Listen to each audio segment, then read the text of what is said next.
Bonjour, je m'appelle Evry et j'aimerais vous raconter comment j'ai presque dit adieu à ce monde pendant que j'avais tout juste 12 ans. J'ai vécu toute ma vie dans une zone qui a beaucoup de liens avec les marécages. Pendant le printemps et l'été, moi et mes amis passons plusieurs heures dans l'eau tous les jours après l'école. C'était tellement amusant et nous avions beaucoup d'aventures ensemble. Je n'ai jamais pensé que ma vie allait changer à jamais à cause d'un méchant crocodile qui a voulu que je lui serve de repas. Un jour, pendant l'été, mes meilleurs amis et moi, nous sommes sortis de l'école et nous nous sommes dirigés vers le lac voisin. Il faisait super chaud dehors et c'était la journée idéale pour une bonne baignade. Nous ne pouvions pas attendre les vacances d'été. Ensuite, nous pourrions passer toutes nos journées sur le rivage. Ce serait tellement amusant comme toutes les années précédentes, mais peut-être même mieux. Après tout, nos parents pensaient que nous étions assez grands pour y aller pendant des heures et des heures sans surveillance. C'était génial et nous savions que ce serait le meilleur été de tous les temps. C'est en tout cas ce que nous croyons, car quelque chose de vraiment horrible est arrivé 2 semaines avant que les vacances ne commencent. Quelque chose qui allait totalement changer ma vie et qui allait m'éloigner définitivement du lac. Je ne pense pas avoir déjà approché un si gros animal dans l'eau depuis cet événement. Après avoir entendu mon histoire, je sais que vous ferez la même chose que moi. Même les piscines me font peur, même si je sais bien qu'il n'y a pas d'animaux là-dessous. Ce jour-là semblait l'aperçu de ce que seraient de belles vacances d'été. Nous étions presque étourdis, alors nous nous sommes précipités jusqu'au lac. Nous avons failli nous faire écraser par le vieux Monsieur Hunter à West Street. Il était vraiment bouleversé, mais nous ne nous sommes pas arrêtés longtemps. Mes amis et moi avions hâte de nous mettre à l'eau. Quand nous avons finalement atteint le rivage, nous avons enlevé nos t-shirts et sauté dans l'eau. Nous n'étions que des enfants, alors vous pouvez imaginer à quel point nous étions bruyants et idiots. Nous ne nous sommes même pas arrêtés pour penser si ça pourrait agacer certains animaux marins. Après tout, rien ne nous était arrivé dans le passé, et tous les enfants de notre ville natale sautaient généralement dans le lac de temps en temps. J'aurais aimé qu'il y ait un adulte dans le coin pour nous faire savoir que nous devions être un peu plus calmes. Non seulement parce que je n'aime pas vraiment l'idée de déranger les animaux et de perturber leurs habitudes, mais aussi pour pouvoir potentiellement échapper à la pire expérience de ma vie. La vérité est que, depuis ce jour, je suis rempli de « et si ». Et si j'avais décidé d'aller jouer au foot au lieu de sauter dans le lac? Et si je n'avais pas nagé si profondément? Et si mes amis ne m'avaient pas aidé à temps? Et si, et si, et si? Ma vie pourrait être complètement différente maintenant. Mieux, pire, ou enfin. Ou je ne serais peut-être pas du tout là pour vous raconter cette histoire. Qui sait? J'aimerais pouvoir ne pas me poser ces questions, mais j'ai un rappel constant de ce qui s'est passé à cet endroit depuis toutes ces années. Il est donc difficile d'oublier. Ce jour-là, tout allait changer. Nous nous amusions dans l'eau et passions un bon moment quand j'ai senti quelque chose de rugueux et d'écailleux me frôler les pieds. Je n'y ai pas trop prêté attention. C'était sûrement juste un rocher ou quelque chose comme ça, non? Rien de mal ne nous était arrivé en nageant là-bas. Nous étions donc sûrs d'être parfaitement en sécurité. Faux. Ce n'était certainement pas un rocher et j'allais découvrir mon erreur de la pire façon possible. Plusieurs fois encore, mes orteils frôlaient cette étrange surface écailleuse.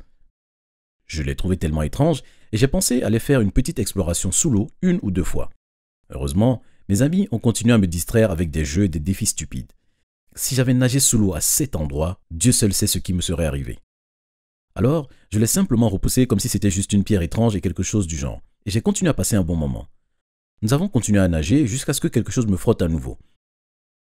Quelque chose a vraiment changé à ce moment-là. À ma grande mauvaise surprise, il n'a pas frôlé mon pied, mais ma jambe.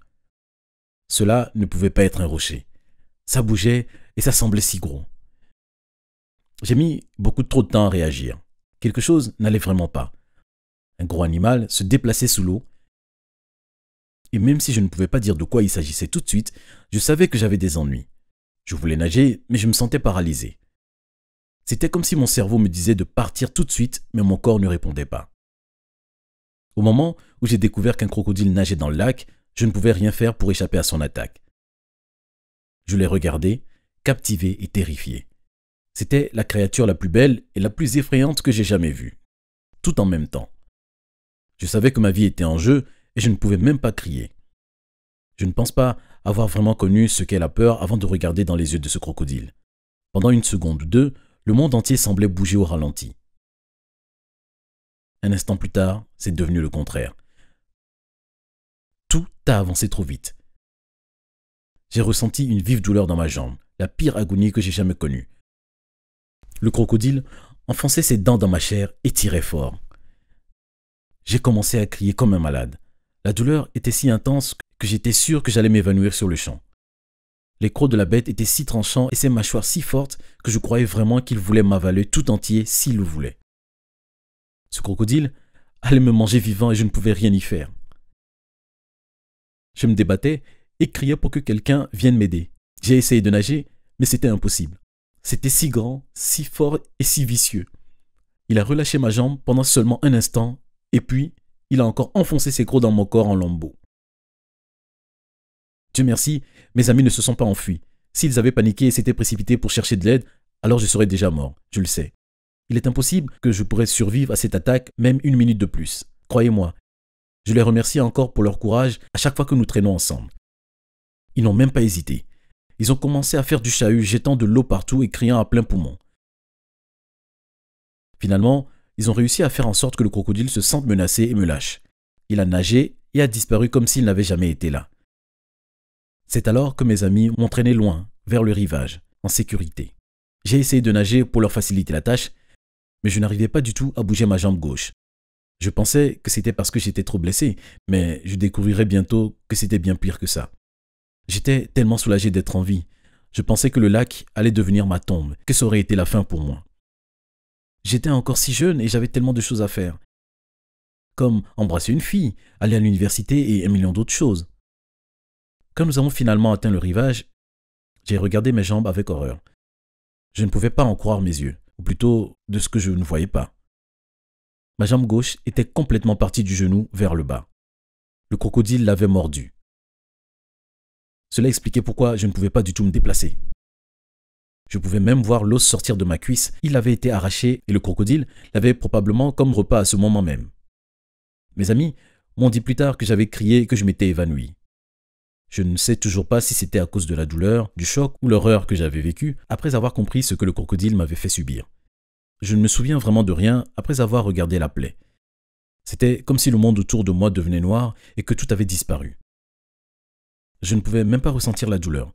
C'était comme si mon cerveau bloquait tout pour me garder en vie. Mes amis ont dit qu'ils avaient eu peur à l'époque. Ils pensaient que je ne me réveillerais plus jamais. L'un d'eux est resté près de moi pendant que l'autre a couru chercher de l'aide. Dieu merci, il n'a pas mis trop de temps à attirer l'attention d'un policier. Apparemment, l'ambulance était là en un rien de temps. Si les médecins avaient mis plus de temps à arriver, ou si le policier avait été ailleurs, ou si mon ami avait trébuché en cours de route, je ne serais peut-être même plus là. Ou les conséquences de l'attaque auraient pu être encore pires. Quelques jours plus tard, je me suis réveillé à l'hôpital. J'étais en soins intensifs et j'avais subi 2 opérations différentes. Les médecins n'étaient pas sûrs que j'allais survivre. Après tout, j'avais perdu tellement de sang et la blessure était vraiment horrible. Quelques jours plus tard, je me suis retrouvé de nouveau sous le scalpel. C'était une expérience terrifiante et mes parents ne pouvaient rien dire pour me consoler. Il y avait un grand risque que ma jambe finisse par être infectée et c'était mortel. Cela signifiait que je devais rester à l'hôpital plus longtemps. J'étais tellement déprimé et j'avais passé tout mon temps couché sur mon lit en silence. J'ai dû faire beaucoup de physiothérapie, mais j'étais tellement triste que je n'ai pas du tout écouté les médecins. Il a fallu beaucoup d'encouragement de la part de mes amis et de ma famille pour que je fasse quoi que ce soit d'autre que de rester assis en silence toute la journée. Les médecins m'ont expliqué que j'allais devoir vivre le reste de ma vie avec une seule jambe et avec une prothèse en métal. Ma mère et mon père n'avaient pas l'argent pour acheter quelque chose de si cher. J'étais tellement bouleversé, je me sentais anormal. J'étais dévasté et je ne pouvais pas imaginer à quoi ressemblerait ma vie à partir de ce moment-là. Je pensais que tout était fini. Je ne pourrais plus faire les activités de tous les jours que je tenais pour acquises. Vous savez, comme marcher, courir et jouer à l'extérieur comme n'importe quel autre enfant. Je ne pourrais pas non plus apprendre à conduire à 16 ans. Au bout d'un moment, cependant, ce qui semblait terrible est devenu normal. Je me suis habitué à bouger avec une seule jambe et j'ai réalisé que je pouvais encore être mon ancien moi et faire ce que j'aimais.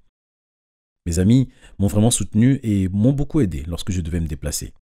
Maintenant, je suis vraiment reconnaissant d'être toujours en vie et d'avoir survécu à une expérience aussi traumatisante. J'ai ma santé et je profite pleinement de la vie. J'ai également appris une bonne leçon, être toujours conscient de mon environnement et ne rien prendre pour acquis. Vous ne savez jamais ce qui pourrait arriver dans le futur, alors profitez pleinement de chaque jour.